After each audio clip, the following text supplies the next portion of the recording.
Andy Walsh hit the top 50 on Apple's entrepreneur charts in just 12 months without spending a dollar on marketing by inviting guests with massive engaged followings who collaborate on launch. The three-time founder learned more from hosting conversations than from expensive business courses, turned sponsors into barter partners, and built distributions entirely on collaboration instead of ads.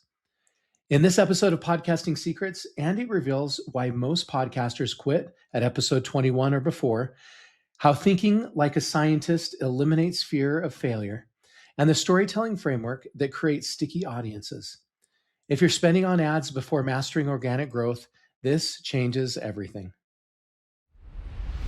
Welcome to the Podcasting Secrets Show, where successful creators share their best stories, secrets, and strategies. I'm your host, Nathan Gwilliam. Hello, incurable creators, and welcome to this episode of the Podcasting Secret Show. Today, I'm joined by Andy Walsh, who is a three-time founder, a two-time exit entrepreneur, an angel advisor, and the creator of Startups Decoded, a storytelling-driven podcast and newsletter helping founders turn real startup struggles into practical, actionable strategy. A three-time Cannes Lion winner with deep operator experience, Andy blends creativity, clarity, and lived founder lessons to help builders navigate growth, partnership, and resilience with confidence. Thanks for being with us today, Andy. Thank you, Nathan. It's always a little bit humbling to hear what you've done read back to you. So that was nice. But yeah, great to join you. And you've done some amazing things. I could have probably spent like half of this episode just announcing you. So thanks for being willing to be on the show and share your wisdom with us. Yeah, these are fun. One of my personal missions in life is to give back. Paying it forward on all levels, personally and professionally, is what gets me up in the morning. So storytelling is a big part of that. So you're an Australian who's living in New York City. Do you consider yourself a New Yorker or an Aussie? Yeah, it's controversial. I would say New Yorker. You can say the jury is out, but I've been here for 13 years, and technically they say you're a New Yorker if you've done 10. And so depending on where you're from, I think that's more so for Americans rather than Australians. But I love New York City and love calling it home. Yeah, you're a New Yorker if you've done 10 to life. Is that what it is? Yeah. All right. Can you tell us something that most people don't know about you? For sure. My thing that I've discovered that for me I took for granted because I was born there and raised there is the fact that I'm from Tasmania. And most people know Tasmania as the crazy Tassie Devil. And I definitely from the cartoons that Yeah, Warner Brothers back in the day. So I'm Tassie Devil energy, but without the crazy noises. So I can hold my own in conversation. And Tasmania is one of the most isolated places in the world. So the island itself is off the bottom of Australia, between Australia and New Zealand, part of Australia still, technically. But 500,000 people spread out on a big island means it's remote, isolated, it's beautiful. But for me, I felt like I was on the other side of the planet and away from everything interesting that was happening in the world. So you had to get out and go to the big city. Yeah, I just haven't stopped seeking. And I'm not sure where that came from. I'm just a curious person, I think, at my core, but always seeking out new experiences, new adventures, and meeting interesting folks. So you're the opposite of what a hermit is.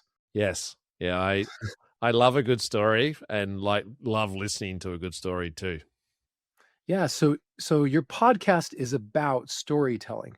Can you tell us a little bit about maybe your methodology, your philosophy there, and why you picked storytelling as one of the focuses of your podcast? Yeah, as you get older, you reflect a lot on your life and moments in time, and I did it in a very structured way. I went back to early days from university through my first jobs, and some of the people that I had in my life that were influential in ways that I didn't realize at the time.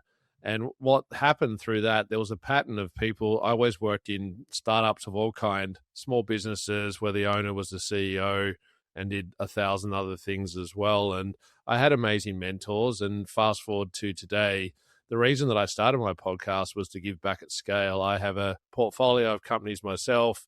I volunteer as an ambassador for companies. I just like to share what I've learned with a lot of people. And the podcast just started basically me sitting down with friends who are really successful in the industry of startups and investment, having a conversation, but literally turning the microphone on. And it started as something fun. And I'm now doing pretty significant numbers on downloads, getting really high caliber guests, and it's turned into a business. And that was not the intention.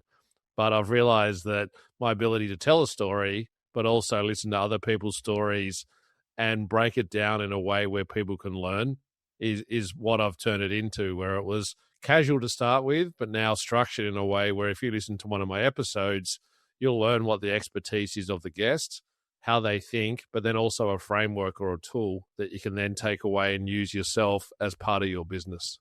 Yeah, something practical. I love it. That's a great model. Can you tell us about your business experience, your career as a 3-time founder? Yeah, for sure. I look at it and I had no design, no plan, no ambition. And people, like, typically as a founder are the opposite. Like, they're very focused on what they're doing, but I just found opportunities for things that I was passionate about. My first job was actually working on triathlon running, cycling events, and I was doing marketing and sponsorship and worked directly with the CEO. He was my ultimate mentor, looking back of all the people I've worked with.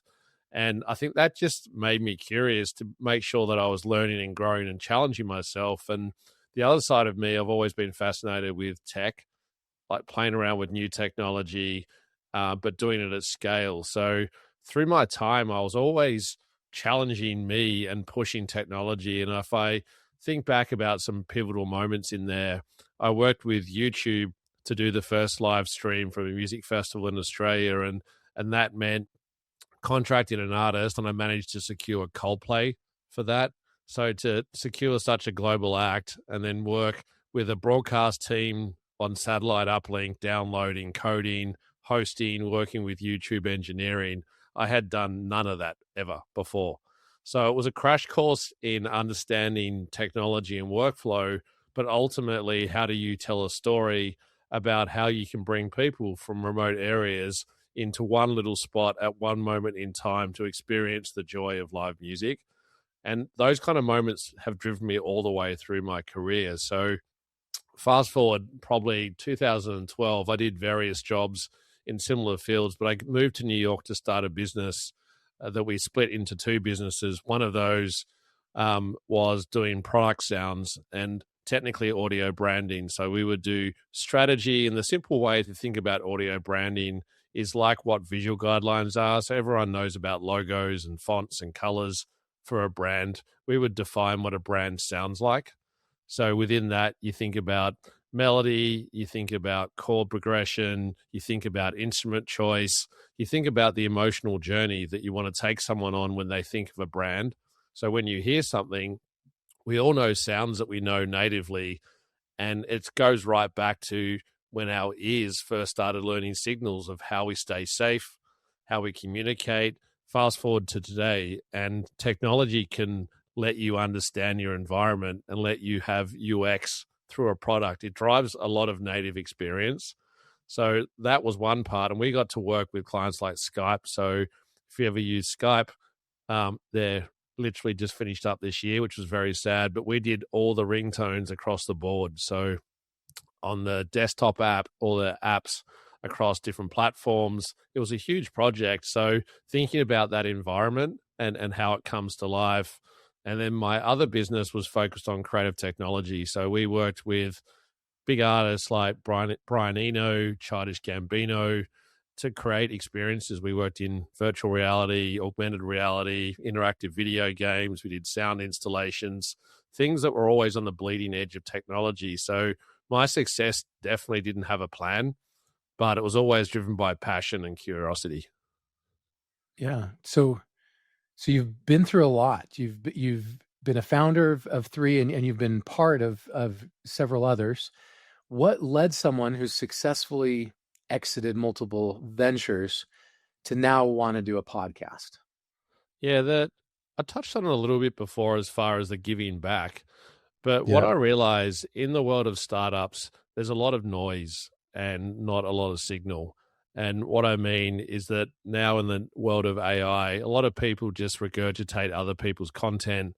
there's millions of so-called experts out there that are making it hard for anyone who's trying to navigate their way through a startup, which in its own right is one of the biggest challenges you'll do in your life.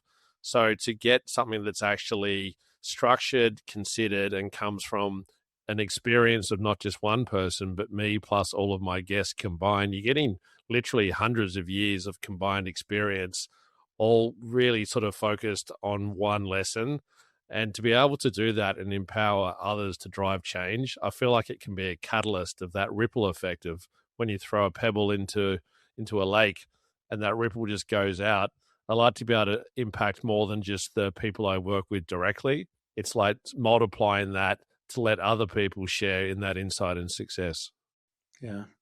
Okay, so tell us about your journey from when you decided you want to be a podcaster to launching and going through achieving the success you have. We would love to hear the story. Yeah, so I started in January of 25, so it's 12 months old soon, beginning of next year in 26. And for me, it was a lot of fun at the start. I'd have to say one of the most confronting things was editing my own voice. For anyone who's out there listening, who's recorded their own podcast, if you remember those first few episodes, I would assume you're typically editing that yourself. Your own voice sounds so different recorded than it does through your own body. And just the way that the resonance like translates on the recording is odd. So that first 10 episodes, I would say, for me was one, learning how to have really structured interviews and healthy conversations, but two, getting used to the workflow of recording, editing, distribution, and learning about RSS feeds and platforms and uploads and all the different channels, etc. It was a lot to sort of get my head around. And I did everything soup to nuts. So I did the brand design, which I use Canva for as a platform, and have evolved that now a lot. I'm doing all of my creative assets across all my channels, built my website, my Substack, and all of it was a lot of test and learn. I'm a big consumer of content, but very intentionally so. I don't use social media unless there's something specifically that I'm looking for.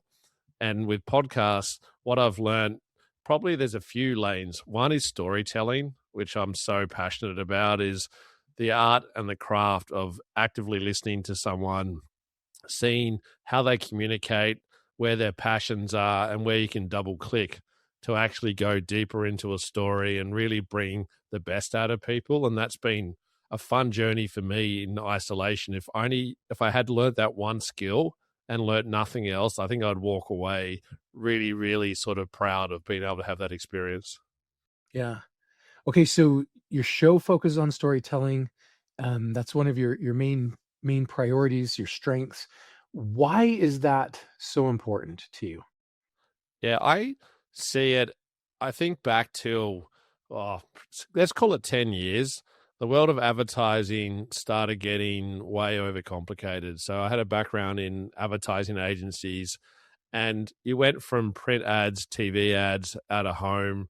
It was pretty simple, sort of design and media buy was very different. And then when the world of .com took off and digital advertising happened, you ended up at this point where you had programmatic ads, and then you add social media on top of that. And all of a sudden, as human beings, we're just completely overwhelmed with stimulus and content. Anyone can create content. There's a platform for it.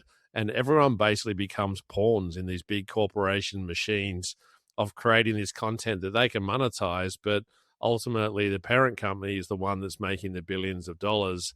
And what's happened through that process is that we've actually lost the art of storytelling. So we've lost the ability to have conversation. And if you were to go back 50,000 years ago with early tribes, and I've done a lot of this work with audio branding as far as understanding humans from a deep evolutionary perspective and how we communicated, there was, if you sat around the fire, and you could research this, and I encourage anyone to do it, fire is so deeply psychological for humans. It's survival at its foremost as far as heat to stay warm when it's cold, cooking, Ability to cook food, yeah. yeah, and the richness and like the different types of things that you could do with food to cook, and for that survival piece. But the other part, which is really interesting, is the storytelling that happened around fires. So people would share stories of things that had happened, and that's where history was recorded. Stories also turned into song over time, and that passed through generation to generation, and it's deeply ingrained in our genetics. And now, with this fragmented approach to digital content, what we're actually seeing is that no one can, one, hold attention for very long, and conversation skills are getting worse, and people are becoming more isolated. There's a great irony in a digital connection globally opening up the door to talk to anyone at any point, but people feeling more isolated than they've ever been before. And for me, that is really jarring. I love sitting down and talking to people and asking their story. And I feel like I meet a stranger every day and have a conversation that lasts at least 10, 15 minutes just by nature of being curious. Being curious. I love that.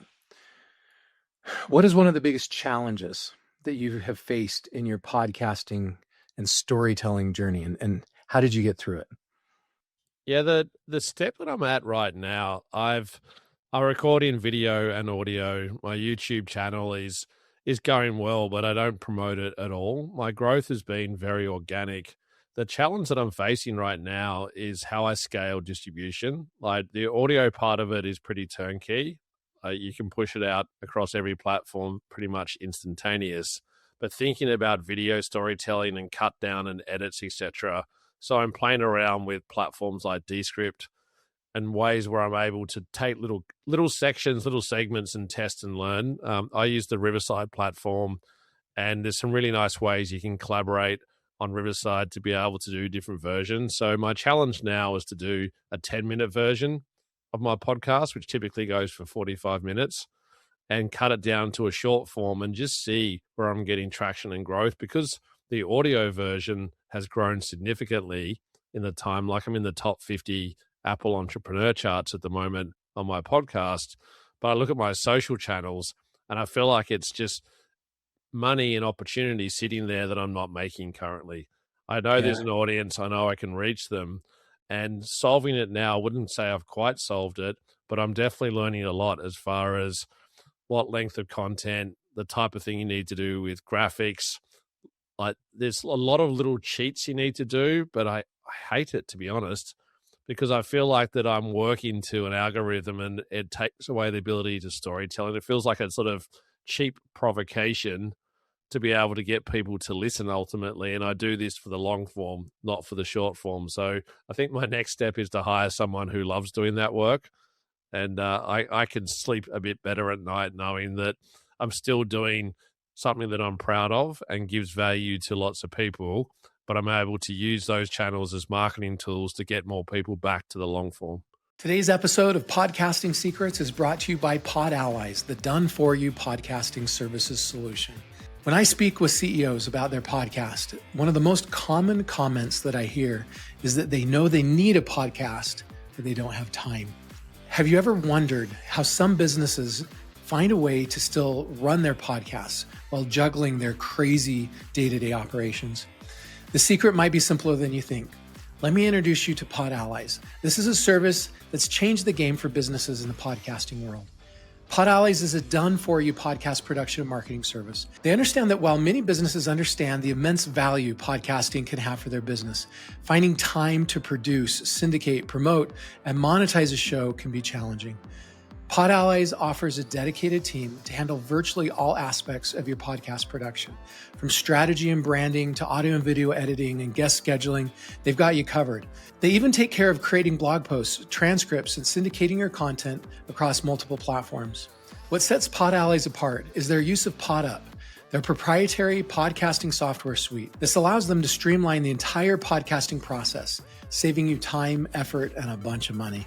If you're ready to become a thought leader, connect with your audience, and grow your business through podcasting without all of the investment of time and cost of doing it yourself, Pod Allies might be the perfect solution for you. To learn more or to schedule a free consultation with a podcast expert, visit podallies.com. That's podallies.com. Now back to the show. Yeah. If you're interested in talking about it later, I operate the PodUp platform, podcasting platform. So that's what we're recording on right now. This is my venture, and we have 60 different tools, podcasting tools that are integrated in one platform, from recording studio to web-based editor, short video creator. We have 17, 18 AI powered tools, including one called a repurposer. After you record, you can hit one button and it turns your content into 15 or 20 different pieces of content. So if you're looking for someone to help you, this is a platform that brings it all together, and it gives you 10 or 11 different monetization tools. If you want to do courses, if you want to do coaching, if you want to do e-commerce, if you want to do crowdfunding, whatever, those tools are just built into the platform already. It gives you a lot more ways to make money. So if you're interested, I'll give you some free months of the software to try it out. Yeah, always curious. And I think workflow is definitely one of the things that's a real challenge. And I've got quite elaborate spreadsheets as far as thinking about guest booking, dates, recording, editing, uploading, and tracking all of that work. And I want to bring on a business partner to help grow the commercial side of my podcast as well. And it wasn't the intention, but now that I'm getting traction, I'm like, how do I grow it, make some money? But my goal is to reinvest every cent back into further growth so I can spread it into more people. So how are you making money right now, and where do you want to go? What strategies do you want to use to make money in the future? Yeah, so I'm on Odyssey as my hosting platform, and they have a significant ad team. So they're doing ads. I just nominate spots within that. My background in marketing and sponsorship has come to fruition again, and I never thought it would be a skill that I would use. But I've got such a big network here in New York of a lot of big tech startups that have become significant size and do a lot of marketing activity. So I've got sponsors that are doing activity with me where I do live call outs in show. I'm doing pre-recorded audio and video ads for them. I'm doing events and basically help these corporations connect to my audience and recruit founders onto their respective platforms. And it's very collaborative, which is nice.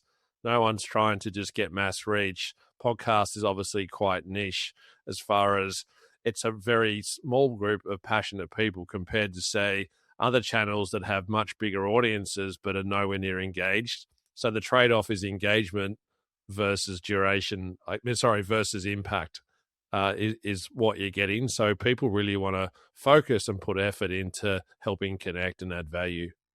Yeah. Have you done sponsored episodes? Yeah, I've got, yeah.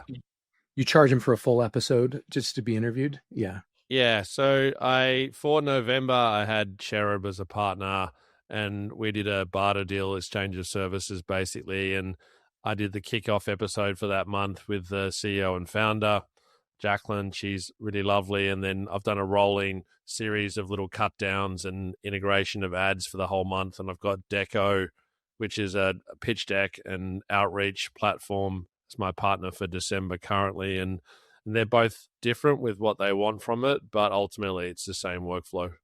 Yeah. Talk to us about marketing and growth strategies. You've obviously had a lot of success in less than 12 months. How did you do that? I've been fortunate, I think, that one combination of my skills in understanding how to build a brand, how to leverage my audience, but also I think the caliber of the guests. I've got a unique combination of skills where some of the people that I've interviewed, their own respective channels, say if you're on LinkedIn, I think the average person on LinkedIn has about 500 followers, maybe 1,000. My guests have got 150,000. They're all in the top 0.1% of LinkedIn. So they're people that are already actively creating content, storytelling, have engaged audiences. So just by nature of us collaborating on the launch each week, I drop my episodes every Monday. It gets very native reach immediately. So that's a big part of what I'm doing. Otherwise, it's just my followers now. I've got on Apple particularly people that are following it actively and engaging. My repeat audience is really strong, which means for me that I'm creating content that's sticky and people are coming back each week to learn more as well. So I haven't spent a dime. I'm now looking to do that in 26. I've been invited and joined an accelerator, which I'll talk about and announce soon, potentially get some investment into the podcast and platform as well. It's sort of taken a life of its own, very unintentionally so. Yeah. So That is really amazing that you've had the amount of success that you've had and you haven't put $1 into advertising it. Do you go on a lot of other shows? Do you get cross promoted? Yeah, a little bit. I haven't focused on it at all. I've done probably half a dozen in the last 12 months. Again, Yeah, that's not that many even. yeah, and it's something that I'm open to. I think for me, I'd like a healthy intersection of audience and understanding the distribution and who they're talking to. I don't want to have a conversation where it's not relevant for the audience. It wastes everyone's time. But I Yeah. think for me, I just love giving, and I maybe stupidly or naively volunteer too much of my time giving to other people, but it's my purpose. And if I can find a way to monetize my purpose, then I'm living my utopian world. Yeah. Okay, so you've had exits in the non-podcast world. You're now building this podcast venture, which you didn't intend to build, but it's turned into a venture. Do you think you will also have an exit with your podcast? Are you going to position your podcast for an exit? I was talking about this just today. Because I've found something that I'm passionate about, that I love doing, I'd love to get my business to a point where I'm literally just the host and I get to have conversations, do keynote talks.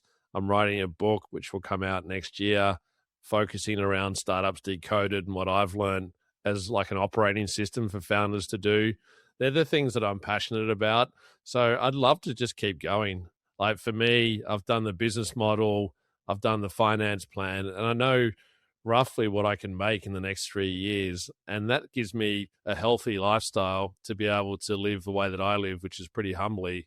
I don't have anything grand. I'm not into material possessions. But if I'm able to continue to grow that and spin out more podcasts and just have conversations, I feel like I'm fortunate too. And I don't know for you in this, every time I have a recording, I feel like that I'm learning from some of the best minds in the business. And that only dawned on me recently, is that someone will talk about something and then I'll repeat it to someone else. And I'm like, oh, I learned that from guests that I had on episode 32.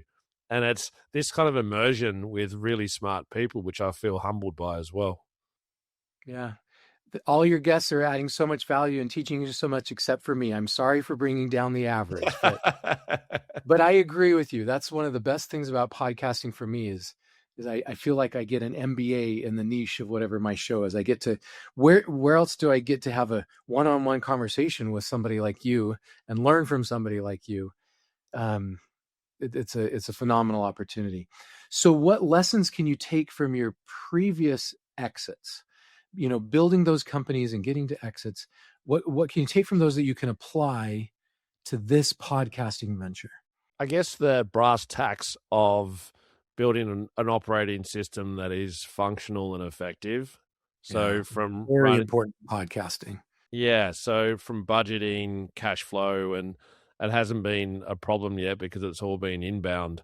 But as far as looking ahead and budgeting investment into marketing and growth and team members, etc., the being able to understand pipeline and cash flow and how you budget and how you spend and how you make decisions empowers you immediately to make quick decisions. Everything that you need to do, you need to have an instinct, you need to have an hypothesis, but the ability to move at pace with a level of control where you know what you're stepping into and you play out scenarios. So you think through what's coming next. You have an idea about where it could go and you're ready for that. It can go badly, it can go well. That's okay.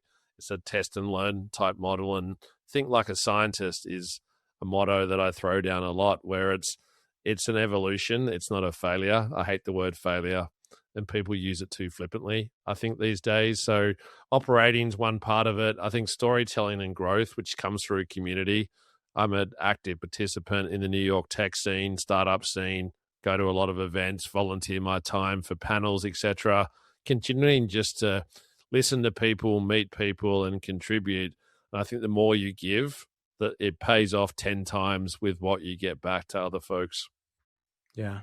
I love your focus on giving first, right? Give value first. That's the focus. And then you build the business you can monetize as a secondary result because you built the following. You built the following by giving value first. I love the point that you made, and I want to dive a little bit deeper. where you talked about thinking like a scientist.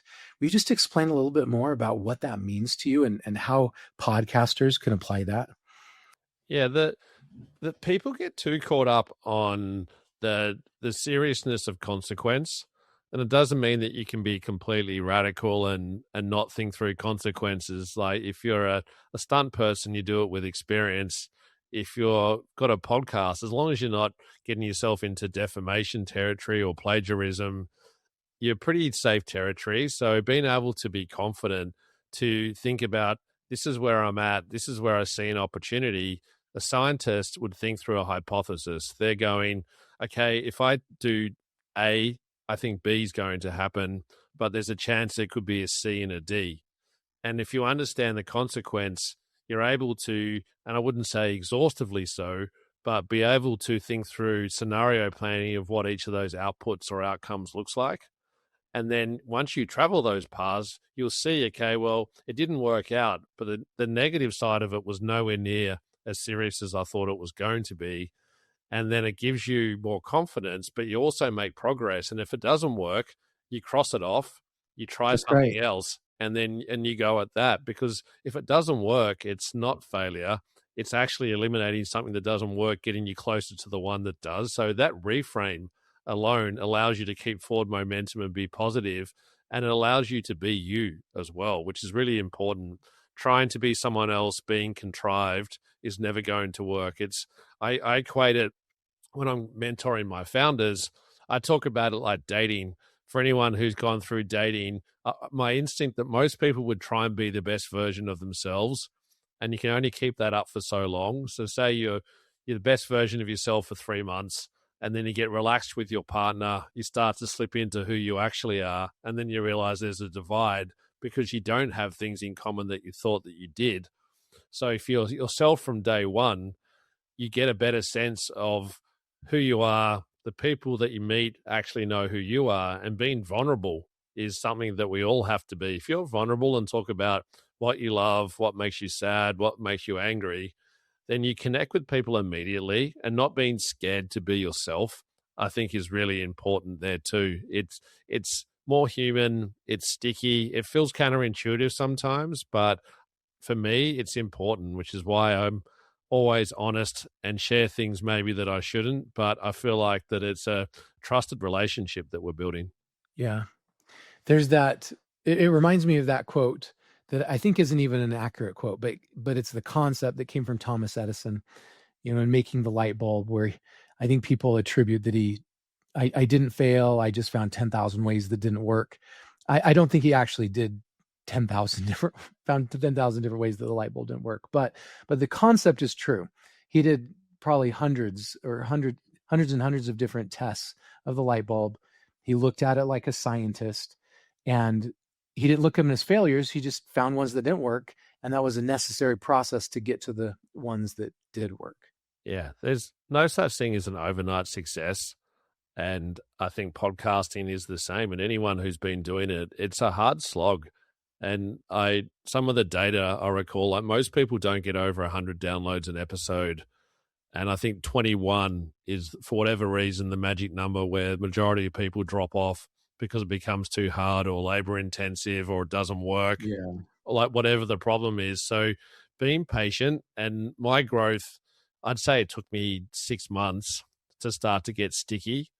And then when I started to grow, then the growth was consistent. And the luxury you have with a podcast, if someone likes one episode, they typically go back and listen to more as well. So the library that you have becomes a real strength in your armor to be able to double down on and reserve old episodes to new customers. Yeah. They go to the very first episode and binge going through all of them. At least Yeah. that's what I do. Yeah. Cool. Andy, if our audience has enjoyed this episode like I have, and they want to learn more about you and your show and your services, what are the best ways for them to do that? Yeah. So my focus right now is Startups Decoded. It's startups, not startup. If you go to startupsdecoded.com, there's information there about me, my consulting services, but also my podcast.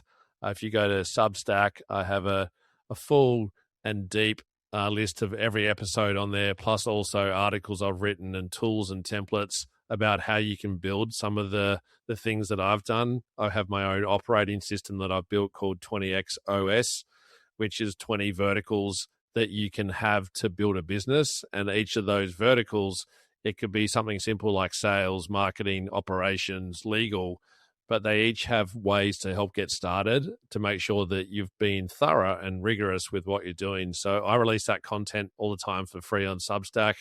2026, I'm going to put in a paid model as well, but Substack on my website, good places. I'm on LinkedIn way too much. If you look up Andy Walsh on there, you'll find me, and I will check. I get back to every message that I get, even the salesy ones that are stalky-esque.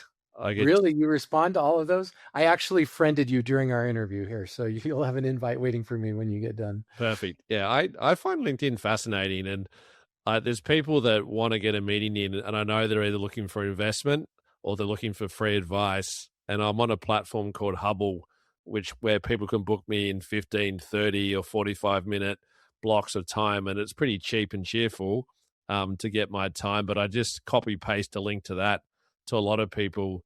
I'm getting. Do many people take you up on it? I've had a handful, yes, but it's a nice way to filter out the salespeople from the ones who actually want to talk to me. Yeah, interesting. I've never really considered that, but you're right. It could be the way to filter down. So at least you've got a response. Yeah. Okay, so they can find you on Apple Podcasts, on Spotify. They can look for Startups Decoded. They can go to your website. You have startupsdecoded.com. And do you have a lead magnet or something that they can get if they go visit your site? Yeah, if they go to my website, I've got a collective called the Founders Circle.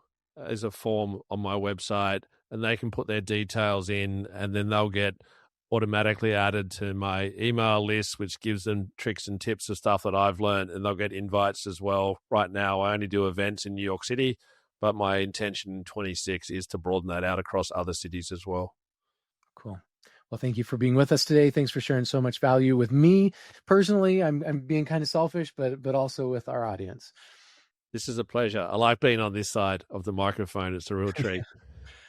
Yeah, it's a lot less stressful. It takes a lot less prep time. I agree. Thank you. Have a wonderful day. Thank you. And here are my key takeaways from this episode. Number 1, invite guests with 100,000 or more engaged followers who actively create content and will collaborate on launch for organic growth. Number 2, give first without expecting a return. Volunteer time and share knowledge freely to build reputation before monetization. Number 3, think like a scientist. Test hypotheses and view unsuccessful attempts as eliminating what doesn't work, not as failure. Number 4, most podcasters quit before episode 21. Persistence through 6 months creates the foundation for consistent growth. Number 5, learning from hosting expert conversations delivers higher ROI than expensive courses or paid training programs. Number 6, master storytelling through deep listening and active engagement to create sticky content audiences return for weekly. Number 7, be authentically vulnerable from day one. Honesty builds trust faster than maintaining a perfect facade. Number 8, monetize through direct sponsorships and barter deals instead of chasing low-end revenue programmatic ad networks. Number 9, document workflows and create frameworks before hiring team members to handle execution and scaling. And finally, number 10, focus on creating formats you love, then hire specialists to handle distribution channels you dislike. If you're looking for a great all-in-one podcasting platform with more than 60 integrated modules, I challenge you to go to podup.com where you can get a free trial and also a 30-day free podcasting launch course. Also, if you're looking for help, if you know you need a podcast but you don't have time, I recommend you go to podallies.com where you can schedule a free podcast strategy call and we'll help you create your podcast growth and monetization strategy for free. Thanks for joining us for this episode. I wish you success as you turn your passion into profit through podcast monetization.